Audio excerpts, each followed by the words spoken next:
Hey everyone, welcome to episode 223, Living with Your Ex. Before I begin, I want to talk to you about our sponsor, Herbal Face Food. I've been talking about Herbal Face Food because I see such amazing results with my sunspots, with my puffiness, because it reduces the inflammation, like my puffy eyes when I wake up in the morning, or even like my double chin. I always feel like I wish I had a better jawline, and I feel like it's coming back. My sunspots from laying out day after day after day as a child has caught up with me. I have sunspots galore, and Herbal Face Food has helped so much with reducing my wrinkles, cutting down on my puffiness in my face. I can't really describe it other than just the puff is gone because it's not plant-based, it's made out of pure plants. And so it helps so much with fine lines, wrinkles, melasma. I have psoriasis, I have dermatitis, like my skin is a mess. I know it's from stress, and it's such a relief to have something that doesn't show all the stress on my face. So go to the link in the email, or go to herbalfacefood.com and make sure you use the coupon code HARMONY20 at checkout to support the show. Now on to the episode. Welcome to the Harmony in the Home podcast. I'm your host, Kelly Hutchison. I'm a counselor, a life coach, and most importantly, an imperfect mom doing this work right along with you. And my goal on our podcast is to go from chaos to calm, feel less frazzled, and have more fun within your four walls to have more harmony in your home. So, you know, I love titles that are just a little bit like, they're like little hooks. When I used to teach first grade, they always said, Kelly, you need to open every lesson with a hook, and that will get their attention, and then you've hooked them in, and then you teach them all the things after you've hooked them. But you can't just start off the lesson with saying, okay, boys and girls, I know you're 6 years old, about to be 7 this year, but just open up your book to page 12, and we're going to start a lesson. It's like, womp, womp, womp, womp, womp, womp. I'm like Charlie Brown's teacher. So I want to do a follow-up to an episode that you all resonated with, and I love, love, love your feedback because that's how I know what's resonating and how to help you even more. Because when you give me feedback, then I know, okay, double down on that, Kelly. Talk more about that. Find stories, find clients, find personal stories, find experiences, because we all learn from stories. I could go on and on and on about how to live your best life and make promises to yourself and keep them.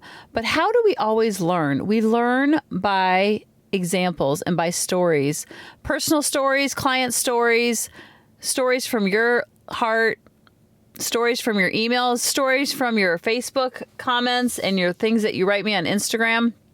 So just know that's why I call it our podcast, because this is so collaborative. This is me and you and me doing life together. You're not following me. We're linking arms. We're doing this together, arm in arm, because everything that we talk about on this podcast, I am either dealing with it currently, have in the past, or will in the future. So the episode that really resonated with so many of you, I got so many emails and so many comments on Instagram and Facebook and all the places, was about A+ relationships. And if you haven't listened, go back and listen. It's a couple episodes ago. It's talking about how if you are a perfectionist, like myself, we think that our relationships have to be like our report card, and we have to have straight A's.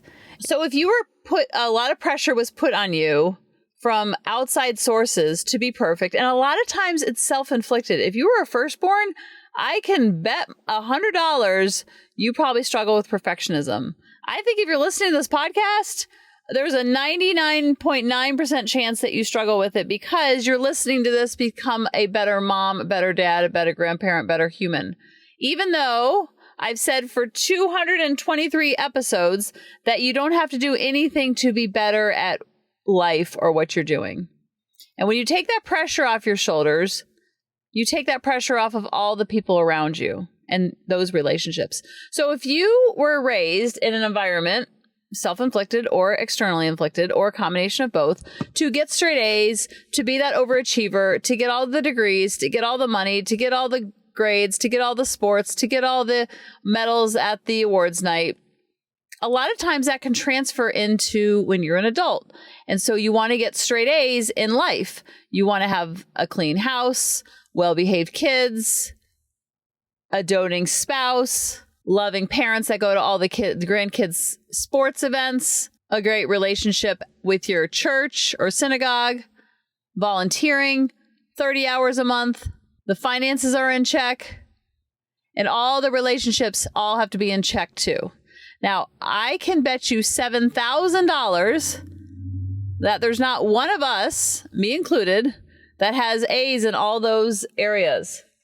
And definitely not in all of our relationships. We talked about in the A+ relationships how we want to have A+ relationships in all the different relationships. Kids, spouse, parents, siblings, boss, in-laws, all those relationships have to be all perfect, straight A+ relationships for us to feel like we're succeeding as an adult. And when they are not, when we're getting a B or a C, and when I say B or a C, it's based on the connection that you have with said person. When it is fractured, or there is stress, or there is angst, or there's frustration, I just want to reassure you that you are a human, just like we all are, and there's no human out there that has A+ relationships in all of the big hitting relationships. Those that I just mentioned and beyond. And with ourselves at the same time. Think about what an unrealistic expectation that is to have an A+ in all the different relationships. Now, you all love that because it took the pressure off the relationships that are fractured or strained or annoying or getting on your nerves or frustrating. The ones that are just like keeping you up at night, you're tossing and turning. Those relationships are what we're spending most of our mindset on, most of our airtime, most of our emotional bandwidth, thinking about. I wish that person would change. I wish they would stop drinking. I wish they would stop seeing that person or being friends with them or invite me to that brunch, or they'd be more involved with my kids' life, or they wouldn't gossip so much, or they wouldn't smoke so much, or they wouldn't. And we have all these manuals and all these rules for all these people. If they would just do X, Y, Z, then our relationship would be more like a solid B to an A. And we want to change all the other people. So that episode talked a lot about how it's impossible to have straight A's in all our relationships. And it's not even a good goal to have because then we're not learning and growing, because the relationships that challenge us are the ones that are going to change us. Because if someone's being a jerk to you, it kind of reminds you of like, oh, I might do that sometimes with other people. So I feel like when someone's a jerk to me, I'm like, wait a minute, that didn't feel very good. So then I'm not going to be a jerk to someone else. Or when someone's really kind and nice when you're going through something hard and they're just so there for you, you're like, wow, I thought I was there for people when they were going through crisis, but I really am not in comparison. Like, this feels so good. So other people in the relationships, the strengths and the weaknesses in the other relationships help us to be a better person because it gives us insight like, ooh, that hurt. Like, that stove is hot. I'm not going to touch that stove. So when someone does something to you, it kind of reminds you like, oh, wow, I'm gonna make sure I don't do that to someone else. That really stung. That was really hot. That hurt. So we're not passing on that hurt because we have the insight.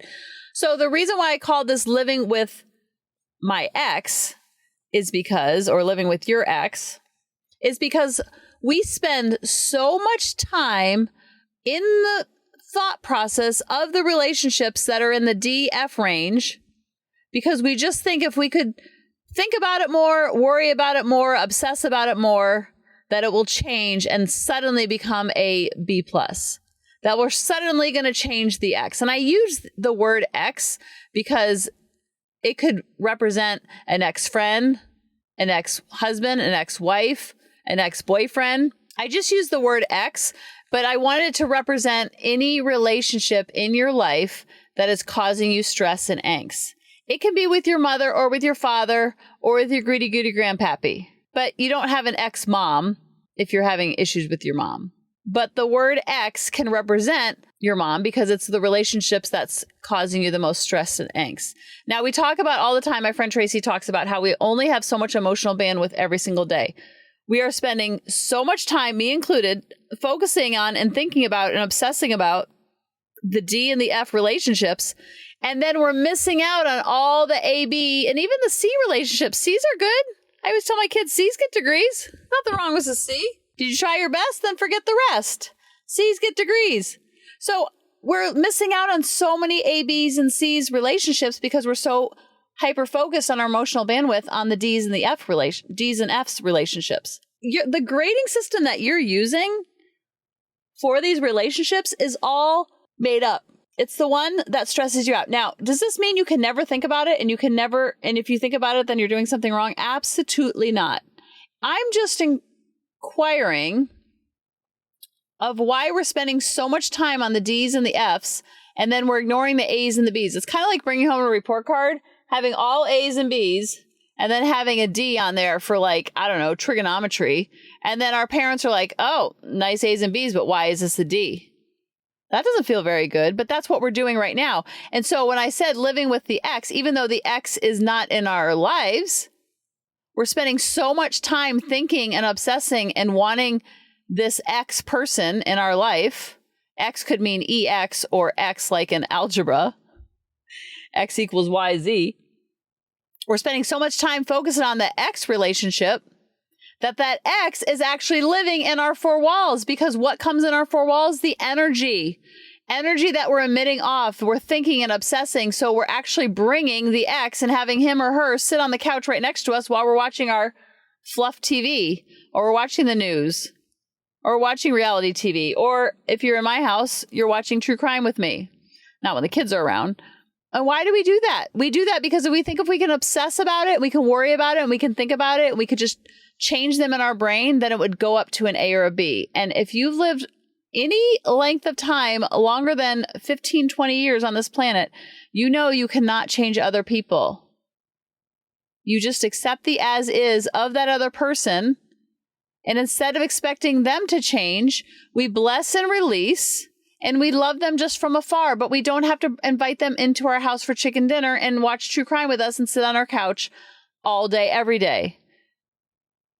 That doesn't mean you never think about them. We just spend equal airtime on the other relationships, and we spend more time in the A, B's, and C's relationships. And again, the grading system that you're using is all made up and all in your brain, and that's okay. We don't have to bring in F's into our life and have them over for chicken dinner, physically or in our head mentally. So when you hear me say, don't think about it, don't spend energy, don't use your emotional bandwidth, immediately our brains will go to, okay, I shouldn't think about my ex. Now remember, when I say the word ex, it's not an actual always be an ex. It's that person that is grinding your gears and you're thinking about way more and giving them way too much power in your brain. I love the mantra, no power to the sour. I'll tell my brain that when it starts fixating on a past hurt or someone who's hurt me or dumped me and kicked me to the curb, like a friend that has done in the past, I'll just say to myself, no power to the sour, meaning all those sour feelings. But you also don't want to kick it to the curb where you can tell your brain, never, ever, ever think about it. Because if I tell you not to think about a pink elephant, do not think of a pink elephant. What are you doing? You're thinking about a pink elephant. So it can actually backfire by telling your brain, don't think about that person, don't think about that person, don't think about that person. And then when you end up doing, you end up thinking about that person. Because we're so obsessed with not thinking about them that we're actually thinking about them. So what I like to do is tell my brain, remind my brain, I know that person hurt you. I know that was a painful experience.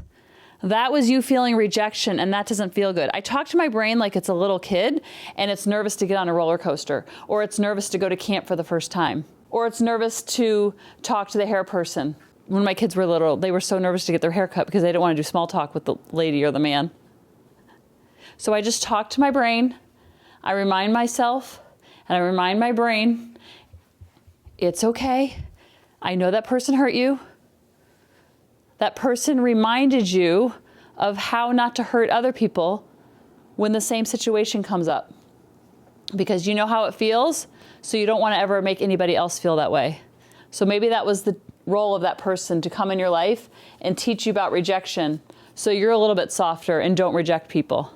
Or make them feel like you're rejecting them. It's okay. We've felt this feeling before. It's going to be okay. Now we're going to spend our time thinking about the people in our life that do love us, that make us feel warm and fuzzy. Let's do that. So you kind of honor it, you acknowledge it, you feel seen, you feel heard. These are all inner dialogue going inside your head. I'm just doing this out loud, so I sound like a crazy lady. But this is all that can go on inside your head. So you still give it power, you just don't give it too much power, and you're spending equal airtime on both sides of the coin and not giving them all your emotional bandwidth. And a lot of times when something's hard for me, I'll say, this is hard because you cared about that person and it wasn't reciprocated. That hurts. That doesn't feel very good. Or I might have had some expectations for someone else, and I might have been looking for a vertical relationship with a horizontal person. That's okay, Kelly, that you did that. You're going to do it again, and next time you might be a little bit more onto yourself before you do it. Do you see how that's different than don't think about the pink elephant, don't think about the pink elephant? You allow yourself to feel and talk and think about the pink elephant, and then you gently move away from the pink elephant and focus on the fluffy dinosaur that makes you feel warm and fuzzy. It's not about always thinking positive. It's about not being afraid to feel the tricky feelings too. Because the stronger we can get at feeling the tricky feelings, the less hold they have over us, and then we can bless and release that person, even if they're still in our lives and we have to see them at the Sunday barbecue every week because they're a neighbor or they're a family member, or they're even living within your four walls. That can get tricky, but we can feel tricky. It's trick to walk around or walk around. It's right all the time. It's tricky. It's tricky, tricky, tricky. I don't know why that song just popped in my head. But because I don't have a filter, it just popped out of my brain. I told a story a couple 100 episodes ago. Lily always says, I'll be like, the other day. She's like, Mom, that was 6 months ago. That's not the other day. I'm like, oh.